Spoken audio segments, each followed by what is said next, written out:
جب یروشلم فتح ہوا، حضرت ابو عبیدہ بن جراح رضی اللہ تعالی عنہ حضرت عمر کو دعوت دیتے ہیں کہ آپ مدینے سے چلیں اور یروشلم میں پہنچیں۔ حضرت عمر مدینے سے چلتے ہیں، کتنا بڑا قافلہ لے کر کے، کتنا پروٹوکول ہے۔ حضرت عمر اکیلے اور ساتھ ایک غلام اور اونٹ بھی ایک، باری باری سوار ہوتے ہیں، کبھی غلام سوار ہوتا ہے، کبھی عمر سوار ہوتے ہیں۔ حکمران تو وہ تھے لوگوں کی دہلیز پہ امن دینے والے، لوگوں کی چوکھٹ پہ جو ہیں وہ نور بانٹنے والے۔ آج کے حکمرانوں نے تمہیں رمضان المبارک کے اندر لوڈ شیڈنگ کا پیکج دیا ہے، اور آج بچے بھی تڑپ رہے ہیں اور جوان بھی سسک رہے ہیں، اور ماہ سیام میں جن اذیتوں میں قوم کو مبتلا کر دیا ہے وہ کسی سے مخفی نہیں ہے۔ اور تمہیں میں حضرت عمر کی کہانی سناؤں۔ حضرت عمر دن کو تخت حکومت پہ بیٹھتے تھے، اور ان کا تخت کو سونے زبرجد کا نہیں تھا، مسجد نبوی کی چٹائی تھی، اور سارا دن وہاں بیٹھ کے لوگوں کی باتیں سنتے، اور جب رات کے اندھیرے گہرے ہوتے عمر بھیس بدل کے مدینے کی گلیوں کا گشت کرتے۔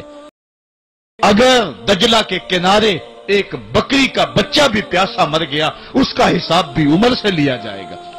اللہ اکبر۔ میں اس حضرت عمر کی کہانی سنانے لگا تھا۔ حضرت عمر نکلے یروشلم میں، ایک اونٹ ہے، ایک غلام ہے، کبھی وہ سوار ہوتا ہے، کبھی آپ باری مقرر کی ہے۔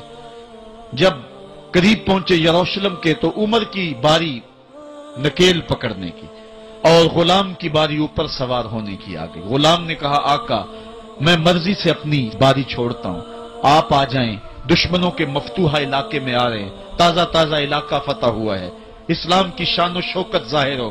عمر نے کہا اسلام کی شان و شوکت ایسے ظاہر نہیں ہوتی ہے، اپنی باری پہ تم بیٹھو گے، اپنی باری پہ میں بیٹھوں گا۔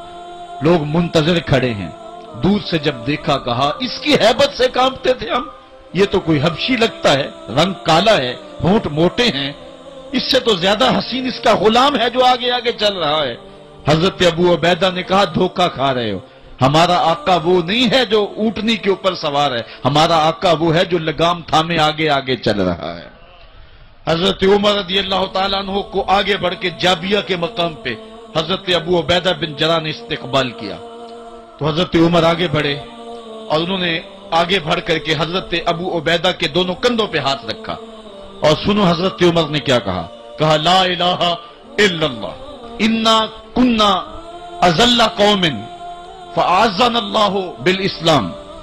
کہا کہ لا الہ الا اللہ، اے ابو عبیدہ بن جراح ہم ایک ذلیل قوم تھے اور اللہ نے ہمیں اسلام کی وجہ سے عزت عطا کی ہے، اور میں تمہیں ایک تاریخ ساز بات کہنے لگا ہوں، اور وہ یہ ہے کہ جب تک ہم اس عزت والے اسلام کے دامن کو تھامے رہیں گے ہماری عزت قائم رہے گی، اور جب اسلام کے علاوہ کسی اور جگہ سے عزت ڈھونڈیں گے تو رسوا کر کے رکھ دیے جائیں گے۔